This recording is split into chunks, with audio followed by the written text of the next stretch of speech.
It's really something magical to be able to see so many individual pieces, such as stories, photos, illustrations, being able to come together every single day. Just watching everything come together on a daily basis is really exciting. Every night I come in at 10 p.m. and I work until 1 o'clock, 2 o'clock in the morning or later. My favorite part of working at the Lariat is the people that I work with. I like my coworkers, they make it fun. It's always busy, there's always something happening, but one of the best parts of the job is that at the end of the day I have something in my hands that I've completed. The best part is getting to go to class the next day and pick it up and you see there's your work.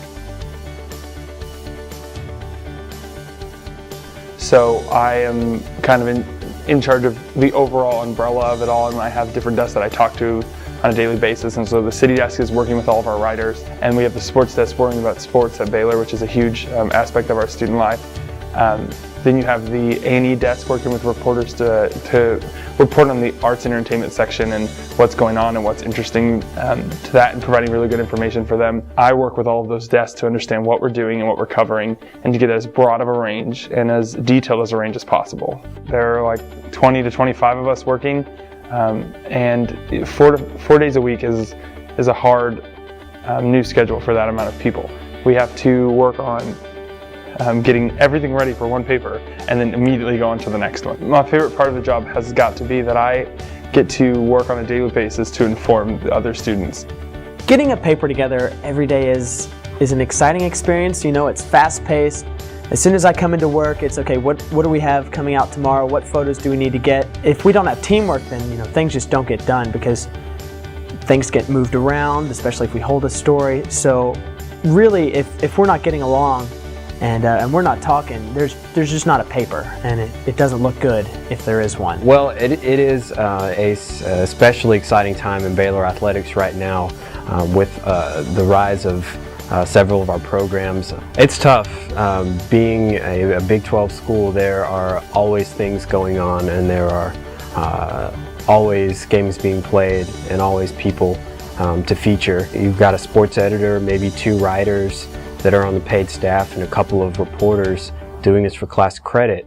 You can see there's not a whole lot of people to cover these sports, so everybody really has to pull their own weight and do a lot. My favorite part of the job is the fact that when you go to cover these kind of events, you are as any other professional is.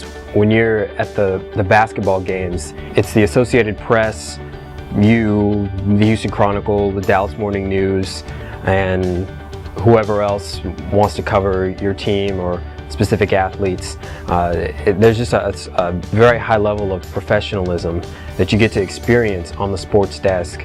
You're up in the press box at Floyd Casey Stadium, or down on the baseline in the Farrell Center, or at the Reliant Stadium press box for Texas Bowl, or wherever you go. You are where everybody else is. We are taught by the same people that are helping us with our paper that is coming out 4 days a week. And so we have just this great collaboration with our faculty and with our staff, and they're really our foundation and our strength to really help us get through the week and understand what's going on, and then understand our role as journalists. There's a lot that goes on in this world, a lot that goes on in this city, and a lot that goes on in this campus, and being in charge of telling everybody else what's going on is a great charge for me. It's something that kind of drives me to, what's going on, what's the real news, what are the rumors, and how do we bust them, or how do we prove them? And so getting to be able to do that with students and at this level is really preparing me and then the rest of my staff in order to go out into the real world and tell the rest of the world what's going on.